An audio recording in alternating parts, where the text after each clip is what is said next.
are then true terrifying horror stories from Pisgah National Forest that still haunt me. Pisgah National Forest is not a place people associate with danger. It is measured, mapped, and clearly marked. Trails have names. Elevation is documented. Rangers patrol regularly. Families hike there. Couples walk its paths in the late afternoon, believing the forest will behave the same way it always has. It is vast, but familiar. Remote, yet accessible. The kind of place where people believe preparation is enough. A place where most visitors assume that if something were truly wrong, there would be signs, warnings, records, explanations. Most people enter Pisgah and leave unchanged. They remember the scenery, the quiet, the feeling of being briefly disconnected from everything else. They go home with tired legs, muddy boots, and nothing that follows them into their sleep. But not everyone leaves that way. Some people notice small things before anything truly frightening happens. Sounds that react instead of occurring naturally. Silence that arrives selectively, as if something has decided what should and should not be heard. Spaces that feel suddenly narrower, not because of terrain, but because of awareness. These are not stories about monsters rushing out of the woods or violent encounters with clearly defined threats. They are accounts from people who did everything right. People who stayed on trails. People who left on time. People who trusted their experience and their logic. What unsettled them was not what they saw, but what seemed to notice them first. There are no official explanations that close these accounts. No reports that resolve the details that still replay in memory. What remains are fragments, sensations, moments where the forest appeared to respond rather than exist passively. Pisgah remains open, visited daily, praised for its beauty and scale. People continue to walk its trails believing that whatever happened to others could not happen to them. None of the people in this video went looking for anything strange, but something noticed them anyway. I had been hiking in Pisgah National Forest for years by the time this happened, long enough that the place felt familiar rather than intimidating. I knew which trails filled up on weekends, which ones stayed quiet even during peak season, and which stretches tended to hold moisture after rain. That morning, everything pointed toward a routine hike. Clear sky, stable weather, daylight that would last well into the afternoon. Nothing about it suggested risk. I chose a trail I had walked more times than I could count. Not remote, not obscure, not the kind of place where mistakes usually happen. The parking area was empty when I arrived, but that did not concern me. Midweek hikes often start that way. I checked my pack out of habit rather than necessity. Water, phone. Map folded and tucked into a side pocket, even though I knew the route by memory. The forest felt cooperative, almost welcoming. The first stretch of the trail moved gently uphill, wide enough to walk comfortably without brushing against the trees. Sunlight filtered cleanly through the canopy, breaking into warm patches on the ground. Pine needles dulled the sound of my steps, and the air carried that dry, sharp scent of resin and soil that always made me breathe a little deeper. Somewhere farther in, birds moved in short bursts of sound, then settled again. It felt balanced, like everything was where it was supposed to be. I remember thinking how predictable it all felt, how easy it is to mistake familiarity for control. As I walked, my mind stayed occupied with ordinary things. Work I needed to finish later that week, a conversation I had put off. The rhythm of the trail allowed thoughts to drift without effort. My body moved automatically, adjusting pace to the incline, stepping around exposed roots without conscious attention. This was the part of hiking that felt meditative, when the forest faded into the background instead of demanding focus. Nothing felt wrong yet. The light stayed consistent. The air remained still but comfortable. Even the silence between bird calls felt natural, the kind of quiet that settles when nothing is disturbed. I passed the same rock outcropping I always did, its surface smoothed by years of water runoff, and made the same mental note about how it looked different depending on the season. Familiar markers reassured me that I was exactly where I thought I was. I stopped briefly to take a sip of water and stretch my calves, standing just off the trail where the ground dipped slightly. From that spot, I could see farther into the trees than usual, the understory thinning enough to give the impression of depth rather than density. It was peaceful in a way that made time feel slower, unpressured. The forest did not feel empty, but it felt unconcerned with my presence. That was important later, the memory of how neutral it all felt at the beginning. When I started walking again, I did not notice any immediate change. My pace stayed steady, my breathing stayed even. The trail continued exactly as expected. If someone had asked me in that moment whether I felt safe, I would not have hesitated to say yes. Nothing had shifted yet. Nothing had announced itself. There were no signs, no instincts firing, no reason to believe this hike would be any different from the dozens before it. That sense of certainty was the last thing to disappear. I was not improvising that day. The plan was simple and familiar, the kind of route you choose when you want time in the woods without committing to anything extreme. A steady climb, a brief plateau, then a gradual descent that looped back toward the trailhead. I had done it enough times to know roughly how long each section would take, where the ground softened after rain, where reception usually flickered and returned. Experience creates confidence, and confidence dulls caution in subtle ways. I had started early on purpose. Mid-morning entry meant plenty of daylight and fewer people. It also meant I could turn back at any point without pressure. There was no overnight gear in my pack because there was no intention of staying late. This was not an exploration or a test. It was maintenance, both physical and mental. A controlled environment where nothing unexpected was supposed to happen. The trail markers confirmed what I already knew. Distances matched memory. Elevation changes felt familiar in my legs. Even the smell of the forest shifted exactly where it always did. Resin heavy in the higher sections, damp and darker near the low ground. These details mattered because they reinforced the idea that the forest was behaving normally, following patterns I had learned to trust. I remember noticing how clean the trail looked that day. No fresh footprints besides my own. No broken branches, no disturbed brush suggesting recent activity. It felt untouched but not abandoned. More like I had arrived during a quiet window, a pause between other hikers passing through. That sense of timing made me feel lucky rather than cautious. As I moved deeper, the trail narrowed slightly, not enough to feel restrictive, just enough to demand attention to foot placement. Gravel shifted under my boots in places, the sound sharp but brief. My map stayed folded in my pocket, unused, because there was no need to consult it. Familiarity had replaced navigation long ago. I could have walked that path while distracted, and in some ways, I was. That was the mistake. Confidence changed how I interpreted everything. Every sound had an explanation ready before I even needed one. Wind through the canopy, an animal moving farther off, branches settling after temperature shifts. These assumptions were not careless. They were based on years of repetition. When you hike enough, your mind stops asking questions unless something truly demands attention. Nothing demanded it yet.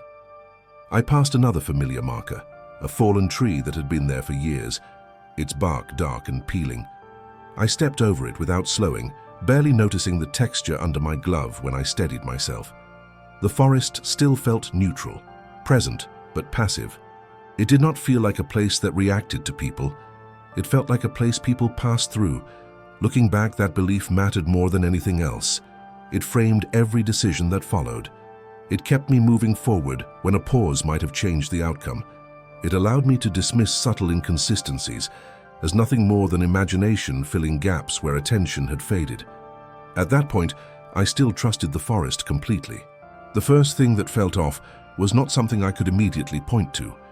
It was a pause in expectation, a moment where my brain waited for a sound that never arrived. I had just crested a slight rise in the trail when I noticed it. The birds had stopped calling, not gradually, not as if one by one they had moved on, but all at once, leaving behind a quiet that felt unfinished. I slowed my pace without meaning to. Silence in the woods is not unusual, but it usually carries texture. Insects hum, leaves shift, air moves somewhere above you even if it never reaches the ground. This silence had none of that. It felt thin, like a layer stretched too tight. I told myself animals go quiet for reasons that have nothing to do with people. Predators move through, weather shifts. Sound simply travels differently depending on humidity and temperature. These were explanations I had used before, explanations that were usually correct. I kept walking. That was when I heard the movement. It came from deeper in the trees to my left, not close enough to feel threatening, but clear enough to register as weight being transferred. Leaves compressed slowly. Branches bent and returned to position without snapping. The rhythm was wrong for anything I could easily name. Too measured for a deer. Too quiet for something large moving carelessly. I stopped again, standing still long enough that my breathing began to sound intrusive. The movement stopped with me. No delay, no continuation, just an immediate pause that mirrored my own. That coincidence unsettled me more than the sound itself. I waited, counting silently, giving the forest time to resume whatever it had been doing before I noticed it. After several seconds, the movement returned, not from the same spot but slightly farther ahead, angled toward the trail. It felt less like something passing through and more like something adjusting its position.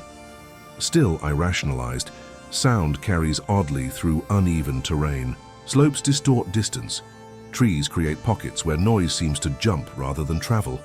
I had explained this to other hikers before. I explained it to myself now. I took a step forward. The sound shifted again.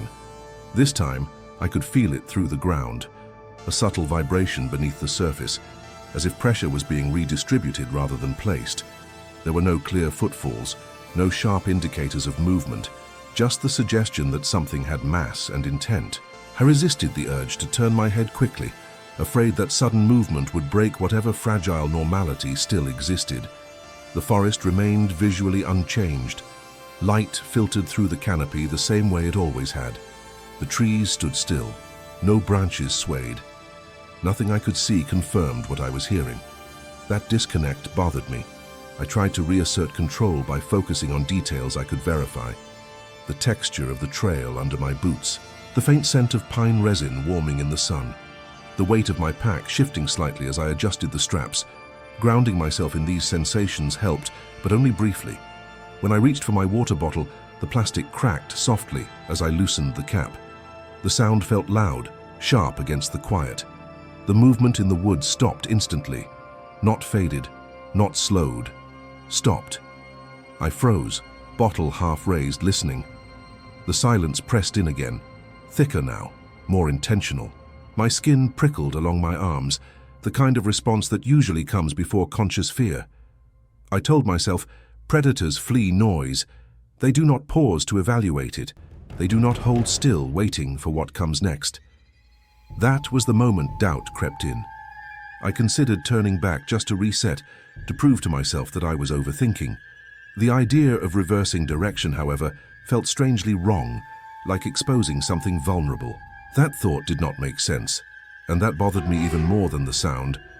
I took another step forward instead. Somewhere ahead, just out of sight, something shifted again, slower this time, as if it had expected that decision. The trail dipped gently, and with that change in elevation, the forest altered in ways that were subtle enough to dismiss at first. Light thinned faster than it should have, as if the sun had moved behind clouds that did not exist. The canopy closed in overhead, branches overlapping in uneven layers that broke the sunlight into narrow, fading bands. What had felt open minutes earlier now felt compressed, the space around me tightening without any clear physical cause. The air grew still, not calm, but absent. There was no breeze at ground level, no movement above me, no soft shifting of leaves to explain the quiet. Even my own steps seemed to lose sound as I walked, the forest absorbing noise instead of reflecting it. The deeper I went, the more it felt like the environment was no longer passive, no longer simply surrounding me. I noticed then that my sense of direction had dulled. The trail markers were still there, visible and familiar, but my internal sense of distance felt off. Sections that should have taken seconds felt longer. The path ahead appeared unchanged no matter how much ground I covered, as if perspective itself had flattened. I checked my phone without stopping, more out of habit than concern. No signal, which was normal for that area. The time looked right. Nothing concrete had changed, and yet everything felt slightly misaligned. The sound moved again. This time it was closer, no longer deep in the trees but parallel to the trail, matching my position with uncomfortable precision.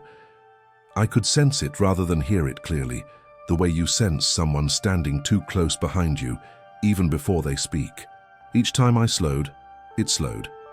Each time I stepped carefully over roots or rocks, the pressure in the woods adjusted to stay level with me. I tried to widen my awareness, listening for anything that might confirm a natural explanation. A snap of a branch, the scatter of small animals, anything erratic or careless, nothing came. Whatever was moving did so with restraint, conserving sound, conserving energy. That restraint felt intentional. The forest began to feel narrow, not just visually but physically, as if the space between trees had contracted.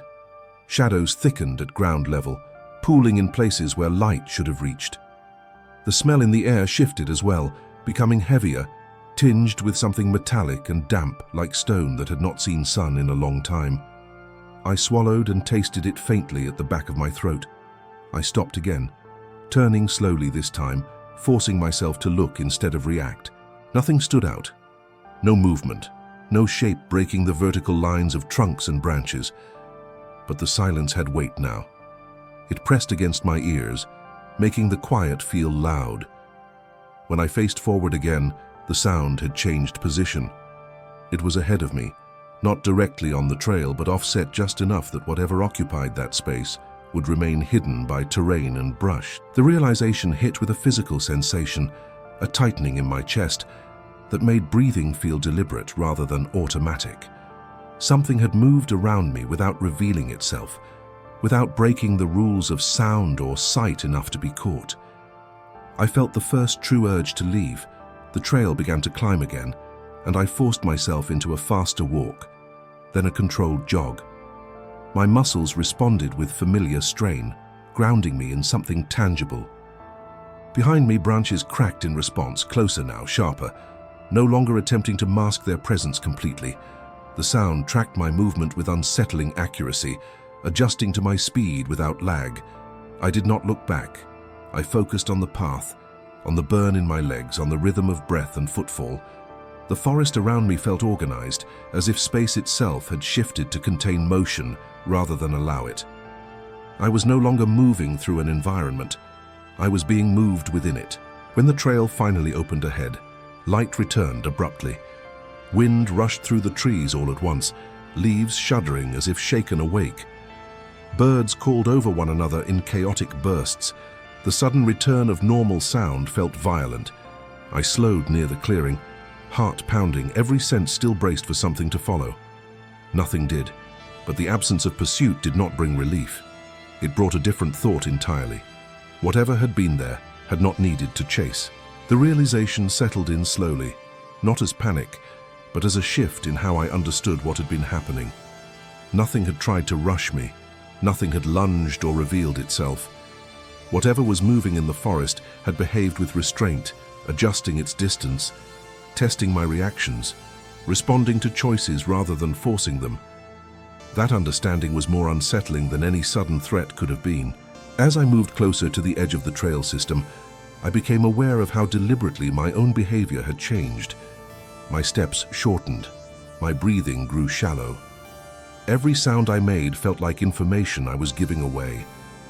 I found myself avoiding loose gravel and snapping twigs, choosing foot placements based on silence rather than efficiency. It was not something I decided to do. My body adjusted on its own, as if it recognized a pattern my conscious mind was still trying to deny. The forest remained visually unchanged, and that consistency felt wrong. Light stayed steady. Trees stood still. Nothing broke the symmetry enough to confirm danger. Yet the pressure did not lift. It hovered, close enough to be felt, but never resolved. I kept sensing movement just beyond the range of sight, not fast, not aggressive, but present in a way that suggested awareness rather than instinct. At one point I slowed to a near stop, testing a thought that had begun to form. The moment my pace dropped, the forest responded. Not with sound, but with absence. The subtle cues I had been tracking vanished. No pressure, no suggestion of position. It felt as if whatever had been there had flattened itself into the background, choosing invisibility over confirmation. That choice told me more than noise ever could have. I resumed walking, and the sensation returned almost immediately, settling back into place alongside me. It did not rush to close distance. It maintained a boundary, one that seemed to exist solely to be felt. That was when the fear became psychological rather than situational. I was no longer reacting to stimuli. I was reacting to intent. My thoughts began to loop. Questions formed without answers. Why stay hidden if you want to scare someone? Why let me leave if escape was possible? Why follow at all? Each unanswered question fed the next, creating a sense of being evaluated rather than hunted. I had the distinct impression that whatever was present was learning something about me, not physically but behaviorally. The smell in the air intensified again, metallic and damp, mixing with the familiar scent of pine until the combination felt wrong in my lungs. My mouth tasted faintly bitter. I swallowed repeatedly, trying to clear it, but the sensation lingered. Even my skin felt different, tight along my arms and neck, every nerve tuned outward. I checked behind me once, slowly, carefully, knowing I would see nothing and unable to stop myself anyway. The forest looked unchanged, perfectly ordinary. That was the most disturbing part. If something had appeared, if a shape had broken the pattern, my mind could have shifted into problem-solving. Instead, I was left with the certainty of presence without proof, awareness without confirmation. As the trail curved toward the parking area, I became acutely aware of how quiet my thoughts had become. The mental chatter that usually accompanied physical effort had gone completely silent. All attention was external now, scanning for shifts in sound, pressure, air movement. It felt like standing on the edge of a conversation I could not hear, knowing my actions were still being interpreted on the other side. When the sensation finally faded, it did not dissolve gradually. It released all at once, as if a boundary had been crossed. The pressure lifted, the smell thinned, my breathing deepened without effort. The forest felt neutral again, indifferent in the way it had at the beginning. That abrupt change frightened me more than the presence itself, because it meant whatever had been aware of me had decided the interaction was over. The trail widened ahead, signaling the last stretch before the parking area. I could see the break in the trees where the forest gave way to open space, light spilling through in a way that felt almost staged. My pace increased without conscious decision, legs pushing harder, urgency replacing control. I wanted distance. I wanted separation. I wanted proof that leaving was still possible. That was when the forest reacted. The pressure returned suddenly, heavier than before, no longer hovering at my side, but closing in from multiple angles. Sound compressed around me, not disappearing this time, but bending. Branches cracked too close to be accidental. Leaves shifted in patterns that suggested repositioning rather than movement. I felt surrounded without being encircled, boxed in without anything visible occupying the space. I slowed instinctively, every muscle tightening. The trail ahead remained clear, empty, unchanged. But the air between me and the clearing felt thick, resistant, as if pushing forward required permission rather than effort. My breath came shallow and fast, the metallic taste returning at the back of my tongue. The smell in the air deepened, damp and electric, clinging to the inside of my nose. Something moved directly in front of me, not across the trail, not away from it, in place. The ground reacted first, a subtle compression beneath the surface, as if weight had been applied without displacement. Leaves flattened without scattering. Twigs flexed but did not break. It was the clearest indication yet that something occupied that space, choosing not to move aside. I stopped completely. The forest went still with me. No wind, no birds, no distant sound. The silence felt sealed, contained, as if sound itself had been turned inward. I became painfully aware of my own body, the tremor in my hands, the tension in my jaw, the pulse beating too hard in my throat. The presence did not advance. It did not retreat either. The moment stretched, unmeasured and absolute. I had the overwhelming sense that this was not a confrontation, but a pause for evaluation, as if something was deciding whether I had understood enough to be allowed past. I shifted my weight slightly, testing the ground. The pressure ahead adjusted in response, not mimicking my movement, but acknowledging it. That acknowledgement carried intent. Whatever stood there was not reacting blindly. It was aware of me as an individual presence, not just noise or motion. A thought surfaced uninvited and fully formed. Do not make sudden decisions. I do not know where it came from. It did not feel like fear or instinct. It felt like a rule being recalled rather than invented.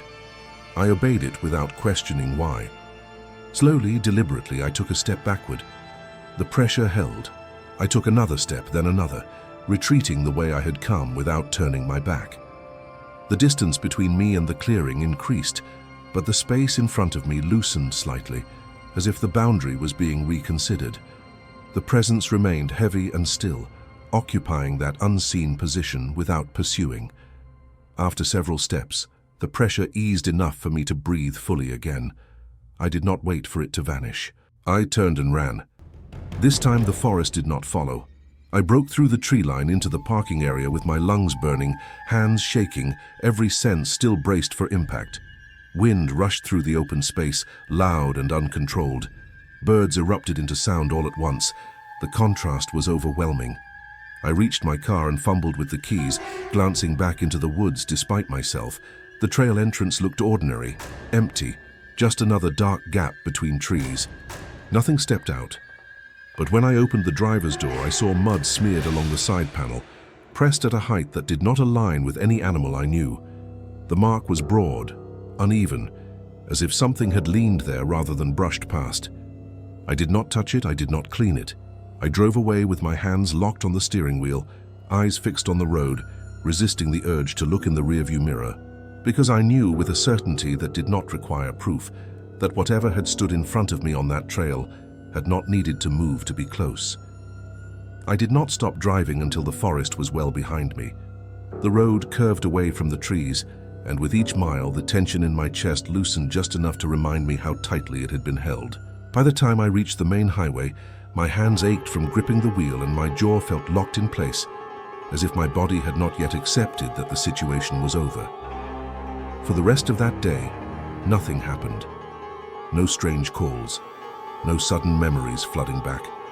That absence should have been reassuring. Instead, it felt unfinished, like a conversation that had ended mid-sentence. I kept replaying the smallest details, not the moment of fear, but the moments of restraint, the way the presence had held its position, the way it had responded to my movements without revealing itself. I returned to Pisgah weeks later, convinced that time and distance would dull the experience. I chose a busier trail, one with frequent foot traffic and open sightlines. The forest behaved normally that day. Sound moved as expected, light stayed consistent. Nothing shifted in response to my presence, and yet I never felt alone in the same way again. The change showed up in subtle ways. I began to avoid deep sections of trail without consciously deciding to. I noticed how often I stopped to listen, even when nothing had prompted it. Silence no longer felt neutral. It felt intentional. I found myself scanning spaces where nothing should have been, not because I expected to see something, but because I was aware of how easily awareness could exist without visibility. I reported nothing because there was nothing to report. No description, no evidence, no explanation that would have made sense outside of my own experience. Whatever had happened had left no marks that anyone else could verify. That absence made it harder to dismiss. The mud on my car faded with time, washed away by rain and routine, but the memory of its placement did not. It suggested proximity without pursuit, presence without force, a decision made without urgency. I do not hike alone anymore, and I do not mistake quiet for peace, because whatever noticed me that day did not chase, did not threaten, and did not need to follow. It simply knew where I was. We did not think of it as a real hike. That was the mistake. It was late afternoon, the kind of hour where the day still feels under control, even though the light has already started to thin. We had driven up to Pisgah without much planning, just the idea of walking a loop trail before heading back home.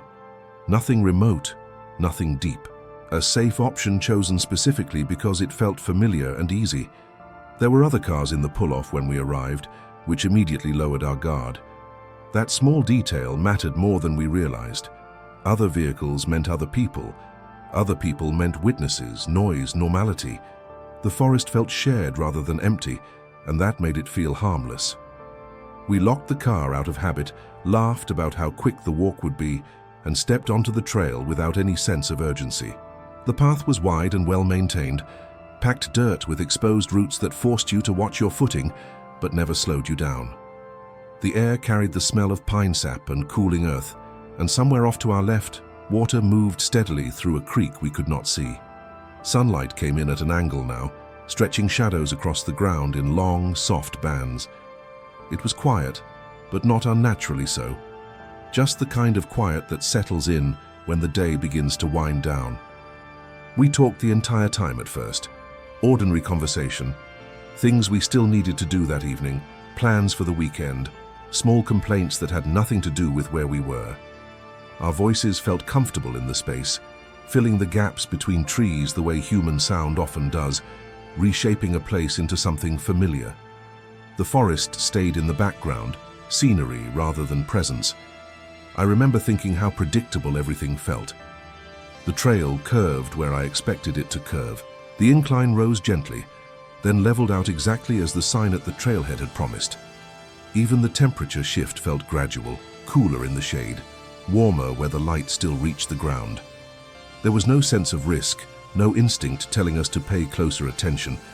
We passed another couple coming the opposite direction and exchanged brief nods. That moment reinforced the idea that nothing unusual was happening. People were out. The trail was active. Whatever stories existed about strange encounters in forests like this belonged somewhere else, deeper in, farther away. By the time the trail narrowed slightly, conversation had slowed, not because of tension, but because we were comfortable enough to let silence exist. Our footsteps fell into an easy rhythm, not rushed, not cautious. We were present but relaxed. If someone had asked me then whether I felt safe, I would have said yes without hesitation. That certainty did not disappear all at once. It faded quietly, in a way that made it difficult to notice until it was already gone. We were not unprepared. That is what still bothers me when I think about it. We had both grown up around wooded areas.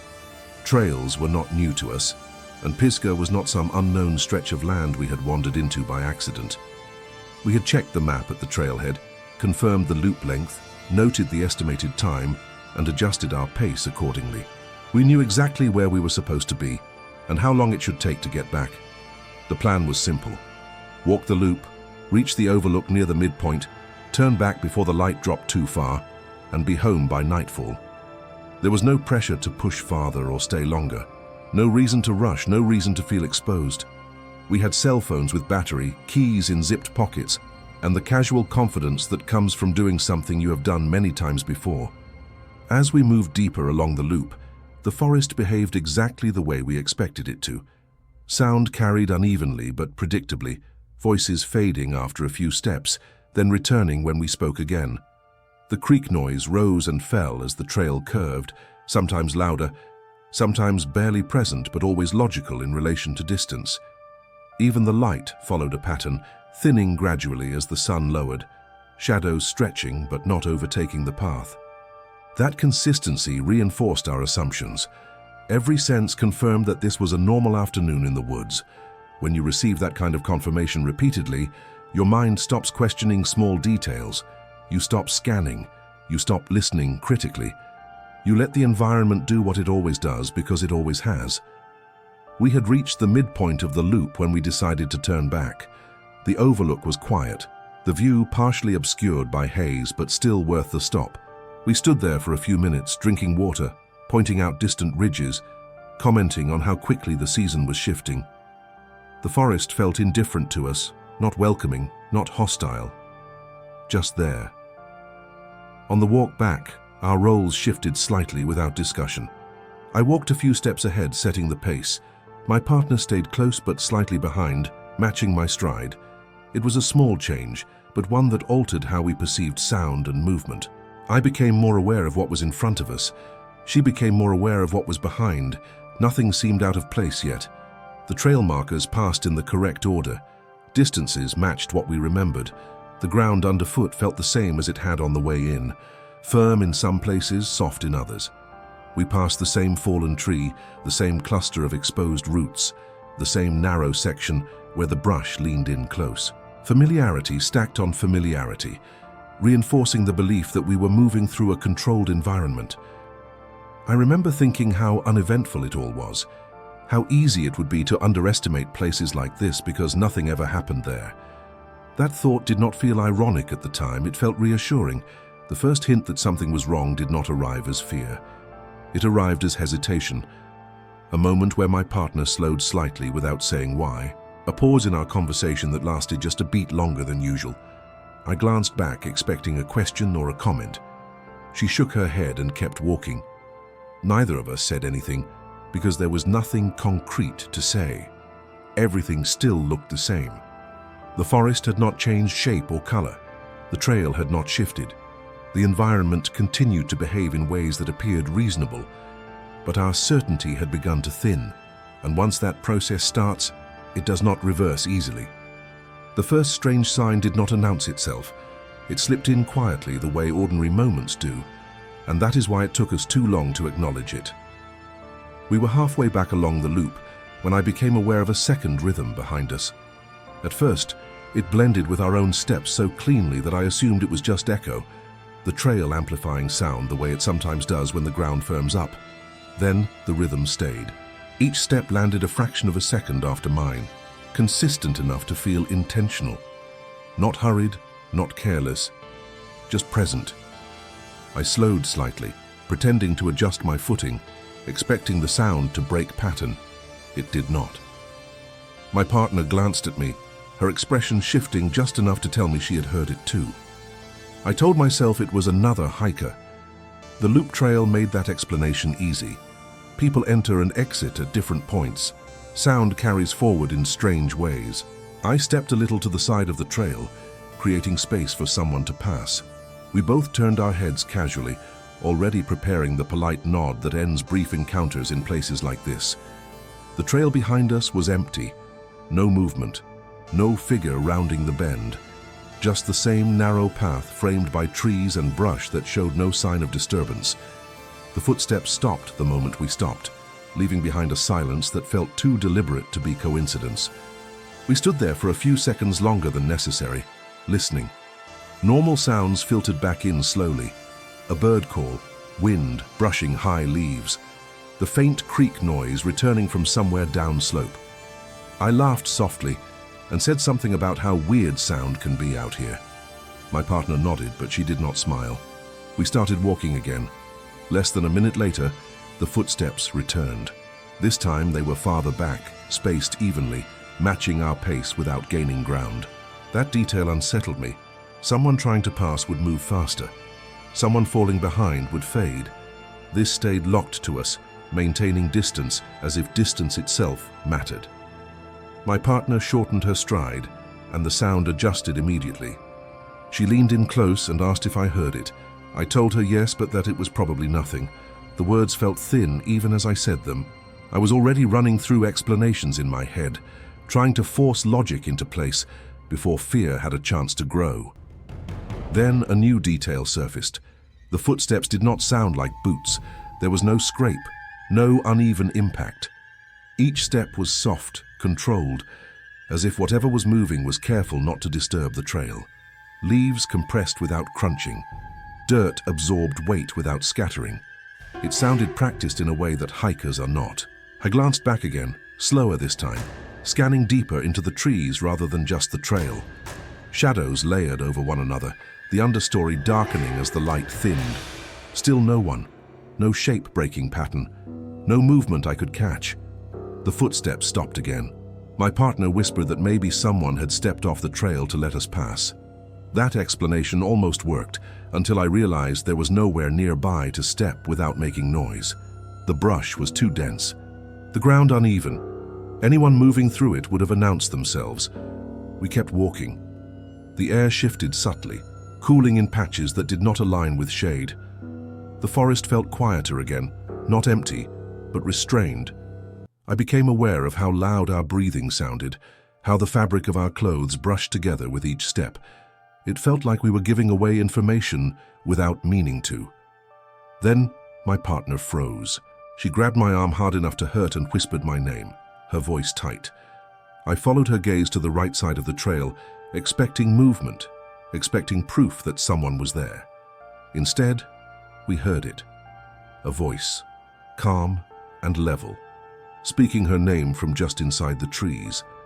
Not shouted, not rushed. Spoken the way someone says your name when they expect you to answer. The sound did not echo. It did not carry strangely. It landed exactly where it should have if someone was standing there just out of sight. That was the moment when explanations stopped working. We did not respond to the voice. That decision felt instinctive, not strategic. Answering would have acknowledged something we were not ready to understand. The forest around us seemed to register that silence.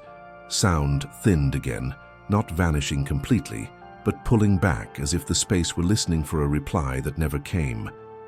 We turned and began walking faster, not running, just enough to put distance between us and the place where the voice had come from.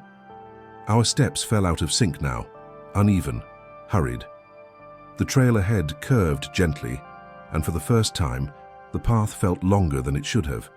Each bend revealed more of the same narrow corridor, trees closing in on either side, shadows stretching across the dirt like barriers rather than absence of light. Behind us, something moved. Not footsteps this time. Pressure. The subtle suggestion of mass changing position without announcing itself. It stayed off the trail, tracking us through the trees with a patience that made my stomach tighten. Every time we slowed, it slowed. Every time we adjusted direction slightly to avoid roots or rocks, the pressure shifted to remain aligned. My partner whispered that we should turn around, go back the other way, but the idea felt wrong the moment it formed. Whatever had spoken her name had chosen a point on that trail deliberately. Crossing back toward it felt like stepping into something that had already been set. We kept moving forward.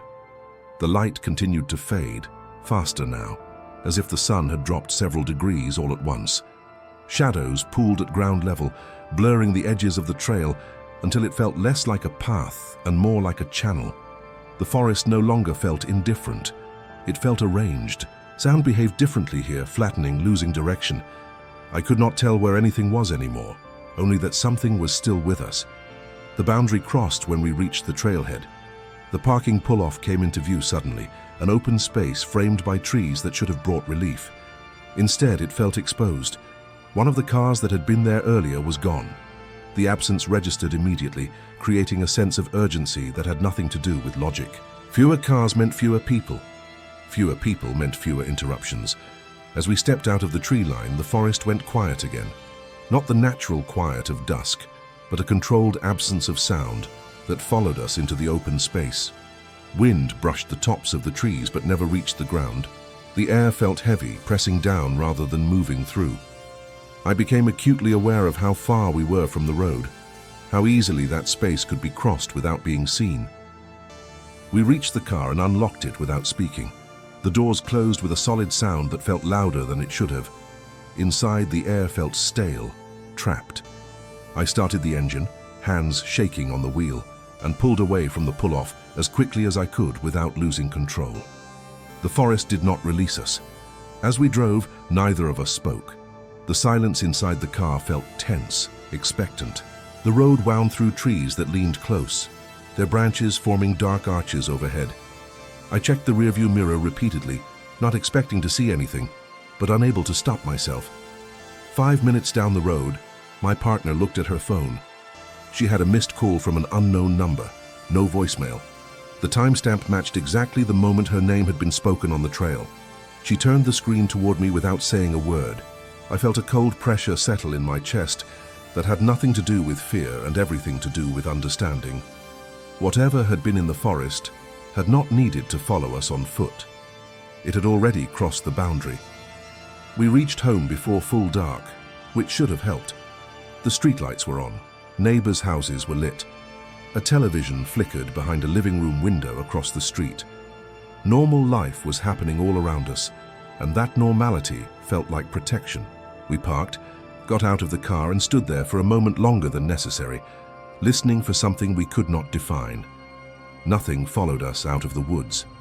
Inside, the house smelled the way it always did. Faint detergent, old wood, the lingering trace of whatever had been cooked the night before. We locked the door out of habit, then locked it again more deliberately. The sound of the deadbolt sliding into place felt final, in a way it never had before. I remember thinking that if something had wanted to hurt us, it would have done so already. That thought almost worked. At first, everything behaved normally. We put our keys down, took off our shoes, moved through the rooms in that absent-minded way you do when you are home, but not fully present.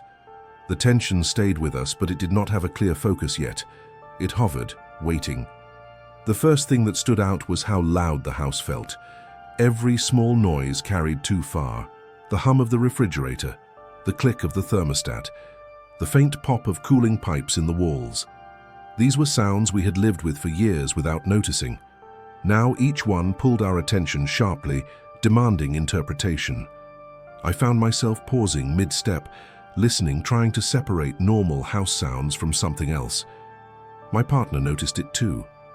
She moved more carefully, closing doors softly, setting objects down instead of dropping them.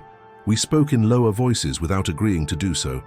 Silence felt safer than noise, as if sound might invite a response. That was when we noticed the hallway. The light at the far end was off, leaving that section of the house in shadow. It was nothing unusual. We often left it that way during the day, but standing there, looking down that dark stretch of carpet, I felt the same pressure I had felt on the trail.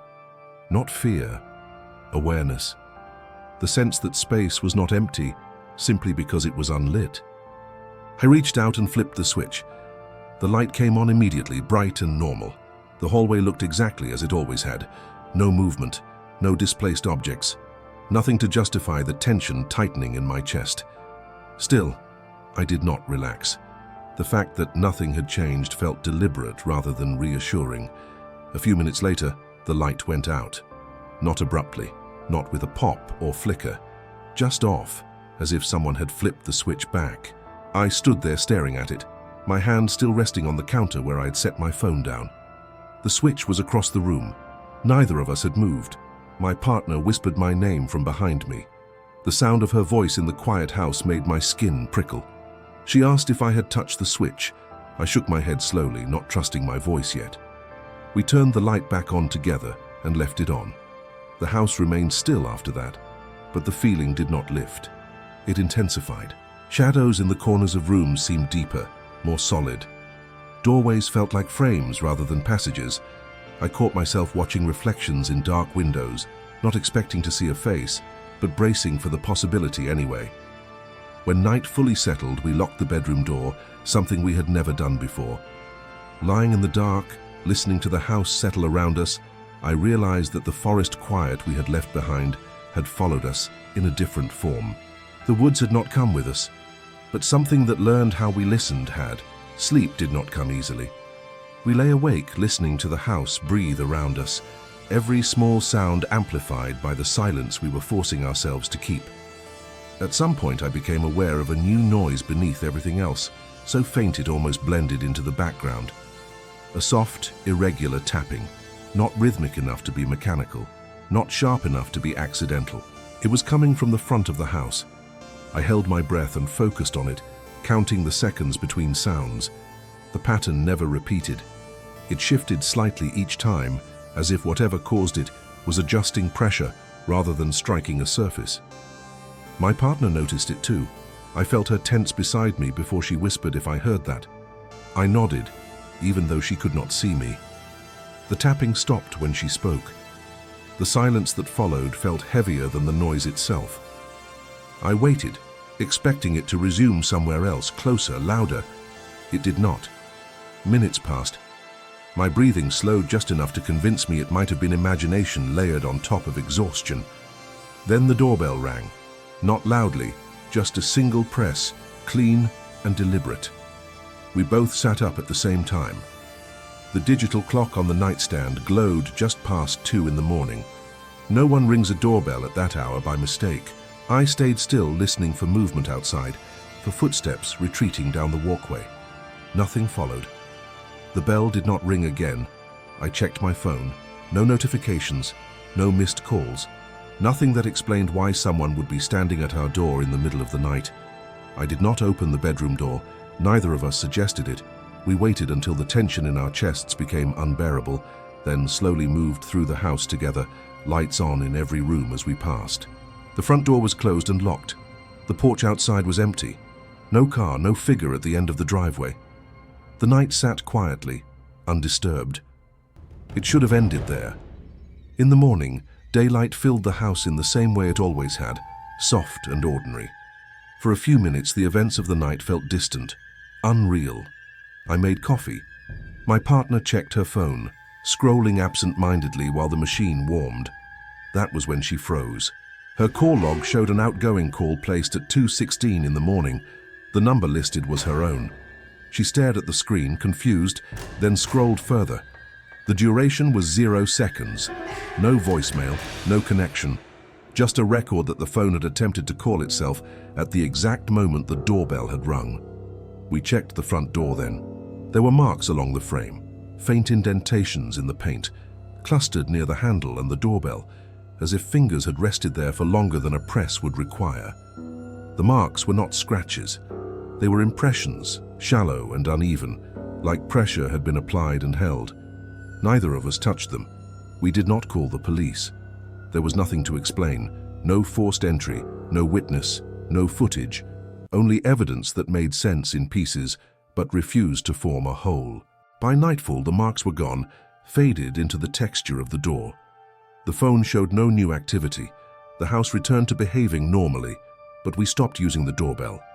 And to this day, if the house is quiet and someone says my partner's name from another room, neither of us answers until we see who is speaking.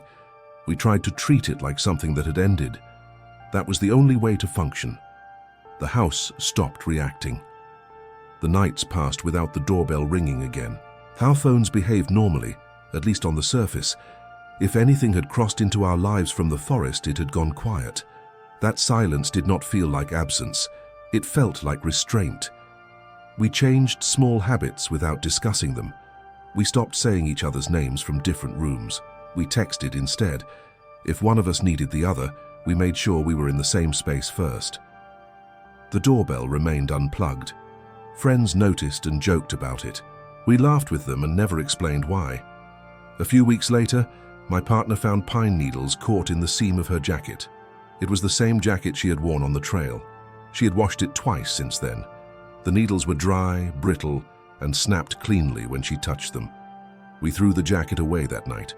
We never received another call from an unknown number, but every so often, her phone would light up briefly on its own, the screen waking without notification, as if something had almost happened and then reconsidered.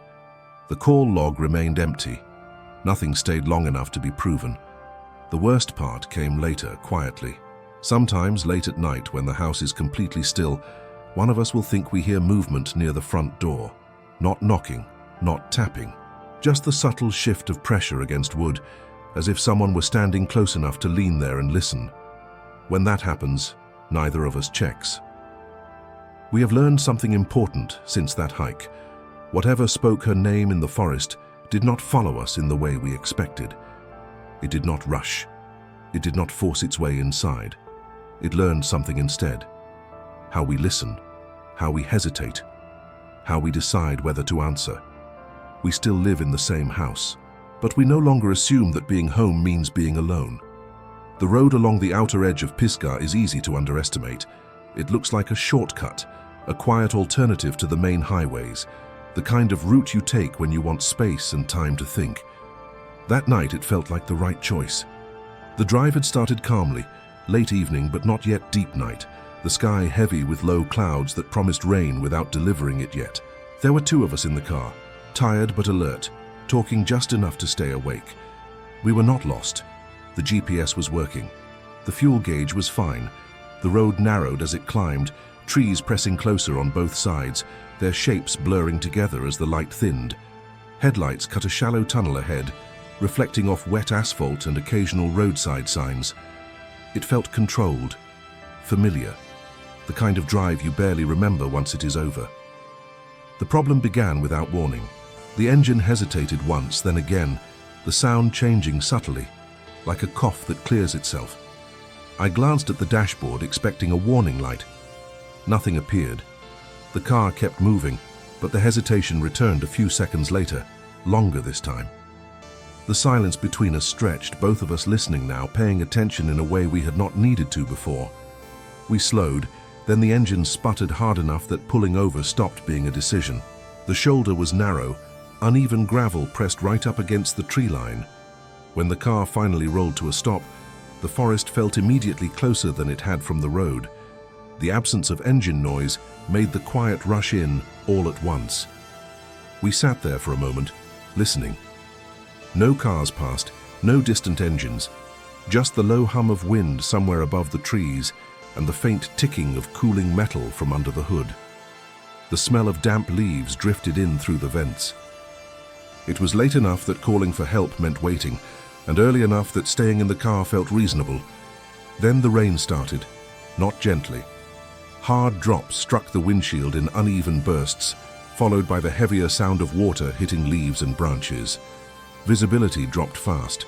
Headlights reflected back off the rain, turning the world beyond the glass into a moving wall of grey. The forest disappeared, replaced by sound and motion. That was when we noticed the structure. Set back from the road just far enough to be partially hidden, a small house stood between the trees. The roof sagged slightly, but it was intact. The walls looked solid. Windows were dark, but not broken. It was the kind of place you assume no one uses anymore, a remnant left behind when the road was rerouted or the land was reclaimed. We did not debate it for long. Staying in the car meant sitting in the dark with limited visibility and no signal. The house meant shelter, dry space, a chance to wait out the rain and reassess. It felt like a practical choice, not a desperate one. We grabbed our jackets and stepped out into the storm. The rain soaked through almost immediately, cold and heavy. Gravel shifted underfoot as we crossed the short distance toward the house, the beam of a phone flashlight cutting a narrow path ahead. The door stood slightly ajar, not open enough to suggest recent use, but not sealed either. I remember thinking how ordinary it all felt. An inconvenience, a delay, a place to pause. Nothing about that moment suggested that the house was anything other than empty. We were not acting on impulse. That detail matters, because it shaped how long we stayed and how carefully we justified every decision that followed. The house was close enough to the road that it did not feel like trespassing, more like temporary shelter, a place people might have used before us during storms or breakdowns, the kind of structure that exists on the edge of usefulness, not quite abandoned enough to feel forbidden. Inside, the air was cold but still, heavy with the smell of damp wood and dust that had settled over time rather than rot. The floorboards creaked softly under our weight, responding in a way that suggested age, not instability. There was old furniture pushed against one wall, a small table, a chair, nothing broken or overturned, no trash, no obvious signs of recent activity. It looked paused rather than deserted. We closed the door to keep the rain out, leaving it unlocked out of habit. The sound of water hitting the roof became a constant, dull roar that flattened everything else. For a few moments, standing there catching our breath, the house felt like a solution, a contained space, a pause button on a situation that could have become worse. We checked our phones again. Still no signal. The battery levels were fine. We talked through options calmly, deciding to wait until the rain eased before trying the car again. There was no urgency yet, no sense that time was working against us. The storm felt like an interruption, not a threat. As we moved deeper into the house, the layout revealed itself slowly. One main room, a narrow hallway leading to what looked like a back room and possibly a bathroom. The windows were intact but clouded with grime, letting in only a weak, diffuse light. The shadows that formed were soft-edged, not sharp or aggressive. Everything aligned with the assumption that this place had been empty for a long time. That assumption held for several minutes.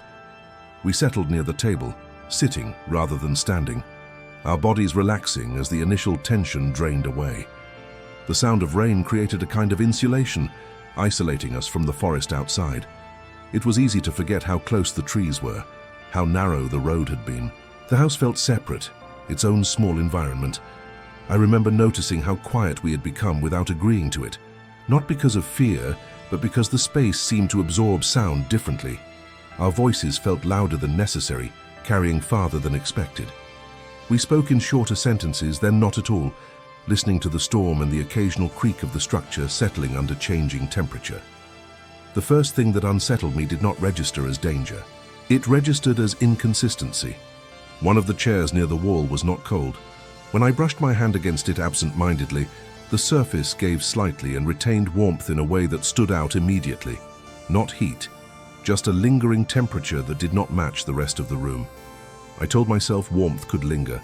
Old houses trap it unevenly. Sunlight could have hit that spot earlier in the day. Still, I did not sit in it.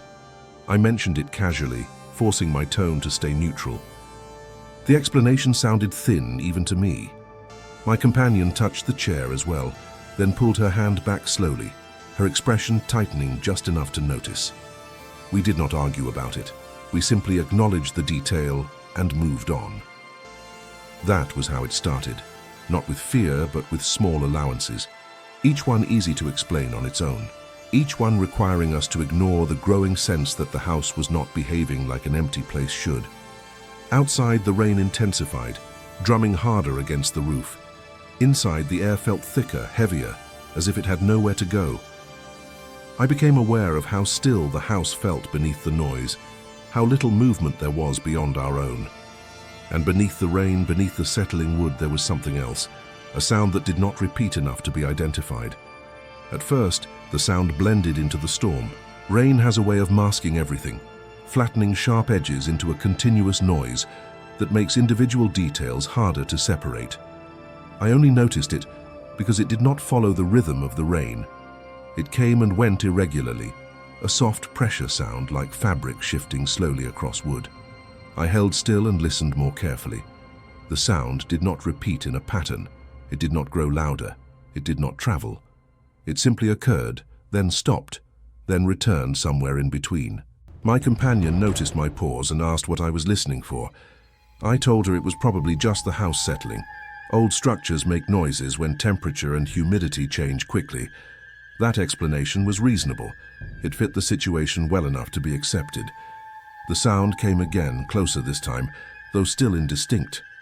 Not a step, not a scrape. More like weight adjusting itself without committing to movement. The kind of noise you hear when someone shifts in a chair in another room and tries not to draw attention to it. We both went quiet. The rain intensified outside, hammering the roof hard enough to vibrate the walls. Water ran down the windows in uneven sheets, distorting the weak light that filtered through. The forest beyond the glass disappeared completely, replaced by motion and shadow. Inside, the house felt sealed off, insulated by sound. That isolation made it easier to ignore small inconsistencies and harder to verify them. I stood and took a few slow steps toward the hallway, telling myself I just wanted a better look at the layout. The floorboards responded under my weight with familiar creaks, but beneath them something else shifted. The sound paused, then resumed, no longer random, now aligned with my movement. I stopped. The sound stopped too. That synchronization tightened something in my chest. Houses settle whether you move or not. They do not adjust to your pace. I waited, counting silently, giving the space time to betray itself. Several seconds passed. The rain filled the gap completely, loud and unbroken. I took another step. From somewhere deeper in the house, the sound answered, not louder, not faster, just present again, as if acknowledging that I had resumed. I turned back toward my companion and saw that she had noticed the same thing. Her posture had changed. Shoulders slightly raised, weight shifted toward the door without moving closer to it. She asked if I thought someone might be using the house too, maybe sheltering from the storm in another room. The idea sounded reasonable until we both considered the implications. If someone else was there, they had not announced themselves. They had not reacted to the door opening. They had not made any attempt to be seen. We called out. Our voices sounded wrong in the space, too loud, too exposed. The words hung in the air longer than they should have. We asked if anyone was there, keeping our tone neutral, non-confrontational. The rain answered us immediately, surging louder against the roof, drowning out the end of our question. Nothing else did. No footsteps approached. No voice responded. The house remained still, but the feeling of presence did not lift. It shifted, focused, as if whatever had been uncommitted before was now paying closer attention. We decided to leave the main room and move closer to the door, positioning ourselves so that we could exit quickly if needed. That decision felt like a compromise, not a retreat. We were not ready to abandon shelter yet, but we no longer trusted the interior. As we moved, I noticed something else. The back door, barely visible at the end of the hallway, was no longer sitting flush in its frame. A thin line of darkness ran along one side where it had been closed earlier. The gap was small, subtle enough that it could have been missed. I was certain it had not been like that before. I did not touch it. I did not want to confirm anything by changing it. The sound returned once more, closer now, not behind a wall, not down the hall, but somewhere in the space between rooms. It did not rush. It did not retreat. It simply occupied a position that felt intentional. That was when the realization formed, slow and unwelcome. This was not an empty house behaving strangely. This was a place that had been occupied before we arrived, and whatever was there had chosen not to reveal itself. The house no longer felt neutral after that realization. It felt arranged. The silence between the sounds took on weight, pressing in on us, turning the space into something narrow and deliberate. The rain outside continued to pound the roof, but inside, the air felt sealed, heavy, as if the house were holding its breath.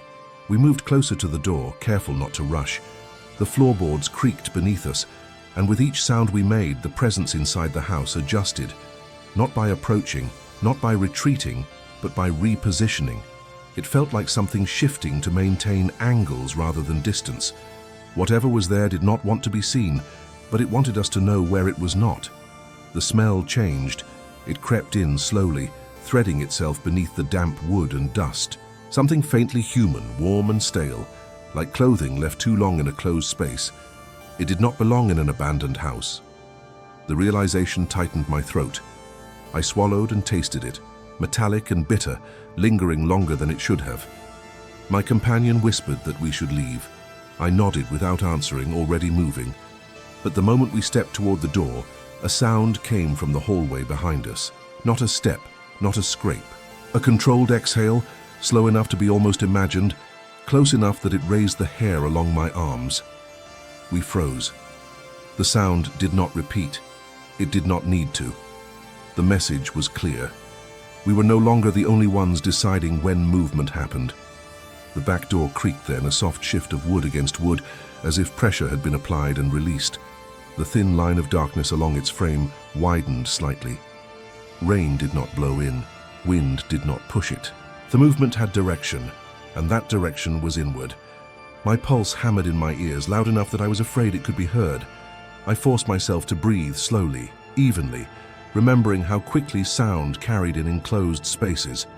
The thought surfaced uninvited, that sudden motion might be interpreted as something other than fear. The house responded to our stillness by becoming quieter. The rain faded into background noise. The settling creaks stopped. Even the subtle sounds of water dripping from our jackets seemed to vanish. It felt like standing inside a vacuum, a space stripped of incidental sound so that only intentional noise remained. Something shifted again, closer this time, not behind a wall, not down the hallway, but somewhere just out of sight, positioned with care. I could sense the restraint in it, the effort required to remain unseen. That effort suggested purpose, rather than hesitation. The pressure in the room increased, not physically, but psychologically. The walls felt closer, the ceiling lower, the door suddenly farther away than it should have been. I realized then that escape was no longer the point of the interaction. Observation was. Whatever shared that space with us was not reacting to fear. It was studying response, measuring timing, watching how long we would hold still before breaking. That understanding was worse than panic, because panic at least implies chaos. This felt controlled. The thought arrived fully formed, without panic attached to it, and that was how I knew it was real. Whatever was sharing the house with us was not an animal. Animals announce themselves through carelessness. They knock things over. They breathe too loud. They react when they are noticed. This presence did none of that. It behaved with intention. I became aware of patterns. The sounds never occurred when we were both facing the same direction. They came when one of us looked toward the door and the other watched the hallway. When we shifted, the presence shifted too, always choosing the blind angle, always occupying the space we could not confirm. It was not hiding randomly. It was positioning itself where our attention failed. That behavior felt unmistakably human. Not human in appearance, but human in awareness, in strategy, in patience. My companion's breathing had changed, shallow and controlled, the way you breathe when you are trying not to be noticed. I realized mine had done the same. We were no longer reacting outwardly. We were managing ourselves, minimizing sound, minimizing movement, responding to an intelligence rather than a threat we could see. The smell grew stronger then, unmistakable now. Warm, stale, layered with something faintly chemical. Sweat dried into fabric, skin too close to wood for too long. It suggested prolonged presence, not a brief stop during the storm. Whoever was there had been there before us, long enough to leave residue. The house responded to that realization by offering confirmation. From the hallway came the softest possible sound of fabric brushing against wood, followed by a slight creak, not from a step, but from a shift of weight. The floorboard complained under pressure, then settled. It was the sound of someone standing still for a long time, and finally moving because they had decided to, not because they had been startled. I felt a cold clarity settle in. This was not a misunderstanding. This was not an abandoned place behaving oddly. This was an occupied space where the occupant had chosen not to announce themselves. That choice carried implication. It meant we were not meant to know they were there. It meant our awareness had arrived earlier than intended. The thought of being observed from that distance, from those angles without any visual confirmation, triggered something deeper than fear. It triggered violation. The sense that privacy, safety, and assumption had all been breached at once. The house no longer felt like shelter. It felt like a controlled environment designed for watching. My companion's hand found mine without looking. Her grip was tight enough to hurt. She did not whisper. She did not speak at all. That restraint mirrored the presence in the house, and the parallel made my stomach turn.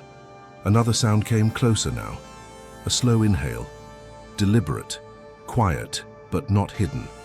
It came from just beyond the doorway of the adjacent room, close enough that the air seemed to move slightly as it entered lungs and left again. I understood then that whatever was there wanted us to hear that, not to scare us into panic, but to confirm reality, to remove doubt. This was not an animal. This was not a ghost. This was a person or something close enough to one that the difference no longer mattered, and it had been there the entire time. The moment stretched longer than it should have. The house seemed to contract around us, every surface closer, every sound magnified by the effort to remain silent. I could hear my own pulse in my ears, loud and uneven, and I hated how much information it felt like it was giving away. The presence did not rush. It did not retreat. It waited, and that patience made everything worse. The floorboard near the hallway creaked again, softer this time, as if pressure had been applied with care. The sound stopped midway through, controlled, unfinished. Someone was adjusting their weight without committing to a step. That was when I realized how close it was.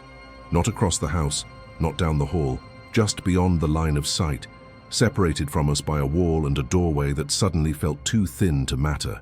A shadow shifted along the edge of the doorway, not a full shape, not enough to describe, just a darkening where light should have remained consistent. It appeared and held, unmoving, as if whoever cast it had learned exactly how far to lean without revealing themselves. The shadow did not tremble, it did not flicker. It felt deliberate, placed rather than accidental. My companion squeezed my hand harder, her nails pressing into my skin. I did not look at her. I was afraid that if I broke eye contact with that empty doorway, something would change. The air carried the smell more strongly now, warm and stale, unmistakably human. It filled my lungs and lingered, impossible to ignore. Then the house made a sound it had not made before. The front door shifted slightly in its frame. Not opening, not closing, just the faint click of hardware settling like a hand testing resistance. The implication hit immediately. There was more than one option being considered, more than one exit. The presence was not trapped with us, we were contained with it. A shape moved closer to the doorway, still without crossing it. I could sense the outline without seeing it, the way you sense someone standing inches away in the dark. The restraint felt intentional, practiced. Whoever it was knew exactly how frightening proximity could be without escalation. The sound of breathing reached us again, closer now, audible even beneath the rain, slow, controlled, not labored, not excited. The breathing of someone calm. A thought surfaced with chilling clarity. If it wanted to hurt us, it would have already. That understanding removed the last illusion of safety. Violence would have been easier to process. This felt like something else entirely. Observation, control, choice. My companion's grip loosened suddenly. She had shifted her weight, preparing to move. The shadow reacted immediately, deepening, adjusting position by inches rather than steps. That response confirmed everything. We were being tracked in real time, every movement acknowledged, every hesitation noted. I made the decision without speaking. I pulled her backward, slow at first, then faster, keeping our movements deliberate until the doorway was behind us. The shadow did not follow. It remained where it was, holding that boundary, watching us retreat rather than pursuing. We reached the front door and stopped. For a brief, terrifying second, I thought it would be locked, that the test would end there. But the handle turned under my hand without resistance. The door opened into rain and darkness, cold air rushing in like release. We did not run. We stepped outside together, backs never fully turned, rain soaking us instantly. The house remained silent. No footsteps followed. No shape appeared in the doorway. The interior stayed dark, unchanged, as if nothing had ever occupied it. Only when we reached the edge of the road did we move faster. Behind us, the house did not react. No door closed, no light flickered. No sound acknowledged our departure. That absence felt intentional, like permission granted rather than escape achieved. We did not look back again, because whatever had been inside that house had not needed to chase. It had already learned enough. We reached the car soaked and shaking, rain blurring everything beyond the headlights into a moving wall of grey. The engine turned over on the first try, as if nothing had ever been wrong with it. That detail felt deliberate, almost mocking. We did not question it, we did not celebrate it, we just drove. Neither of us spoke until the house was no longer visible, until the road curved enough times that the forest behind us became indistinguishable from the forest ahead. Even then, the silence stayed. Words felt risky, like they might draw attention to something that had already chosen to let us go. We reported the breakdown later. A mechanic checked the engine and found nothing out of place. No loose connections, no signs of failure. The explanation was vague, unsatisfying, and technically complete. The kind of answer that closes a case without addressing the part that matters. A week later, curiosity pulled us back. We drove the same road in daylight, clear weather, no storm. The house was still there, exactly where it had been. From the outside, it looked smaller than we remembered, less threatening. The door was closed now. The windows were intact. There were no tracks in the mud, no signs of recent use, no indication that anyone had been there at all. County records showed nothing unusual, no owner listed, no recent permits, no reason for the structure to exist other than the fact that it always had. It was described as abandoned decades ago, an empty point on a map with no current relevance.